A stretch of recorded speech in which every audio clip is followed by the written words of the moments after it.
o primeiro passo para a gente recriar o conceito de tolerância? Primeiro, a empatia. É a capacidade que a gente tem de se colocar no lugar do outro de fato. É entender que as pessoas têm o direito de pensarem da maneira que elas quiserem, desde que esse direito não me prejudique objetivamente. A gente vive num mundo onde a gente, de forma acelerada, pensa na nossa felicidade. O coletivo é que faz a diferença da vida em sociedade, ou da vida numa tribo isolada, né? A gente precisa entender que as pessoas têm limites e que esses limites não são necessariamente iguais aos nossos. O segundo ponto da tolerância é a fé. A fé, para quem não gosta da palavra fé, pode substituir por intuição. Fé ou intuição é a capacidade que a gente tem de acreditar em alguma coisa que a gente não pode ver ou que a gente não pode garantir que vai acontecer. Mas, basicamente, é um exercício que passa pela habilidade, pela capacidade de esperar. A espera é algo que a gente não consegue mais fazer. A gente hoje vai para uma consulta médica sabendo mais da achando que sabe mais da patologia do que o médico, que a gente pergunta para o Google. A gente quer uma resposta imediata nos nossos grupos de WhatsApp, porque se a gente mandou uma mensagem, é completamente impossível imaginar que a gente tenha que esperar um dia inteiro para que essa mensagem aconteça, quando eu tinha que esperar um dia inteiro para sair com uma menina que eu marcava de ir no cinema no dia seguinte à minha ligação. Entre o momento que eu desligava o telefone e a sessão do cinema no dia seguinte, 24 horas depois, eu não tinha a menor garantia de que ela ia aparecer. Exercício de fé. Exercício de espera. A tolerância ou a intolerância faz com que a gente exclua imediatamente alguém que pensa diferente da gente. A gente não espera uma nova postagem.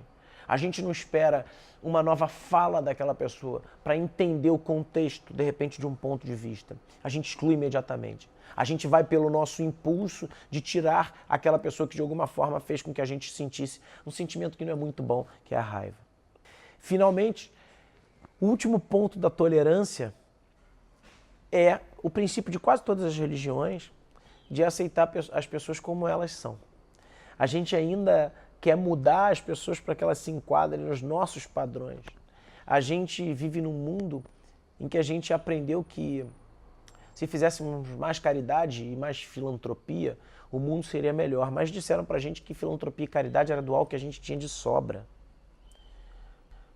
Doar o que a gente tem de sobra não é caridade. Doar o que a gente tem de sobra é obrigação.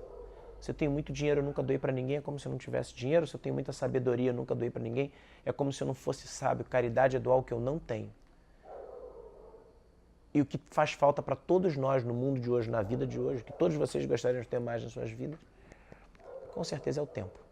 A maior caridade que a gente pode doar e fazer por alguém é o tempo. É o tempo que a gente doa para entender o mundo daquela pessoa, para entender que aquela pessoa pensa diferente da gente. É legal porque no fim do livro eu tinha duas certezas. A primeira é de que os jovens eram intolerantes, a segunda é de que os jovens eram teimosos. A primeira se consolidou, a segunda não. Os jovens não são teimosos. E é incrível ver que quando os argumentos vêm com afeto, quando o diálogo vem com empatia, os jovens param para pensar e muitas vezes, rodando o Brasil com palestras, eles falam, cara, eu nunca tinha pensado nessa intolerância travestida de uma liberdade. Fazê-los pensar e trazê-los para dentro do pensamento talvez seja o caminho mais encurtado, a melhor forma de catalisar um mundo mais tolerante.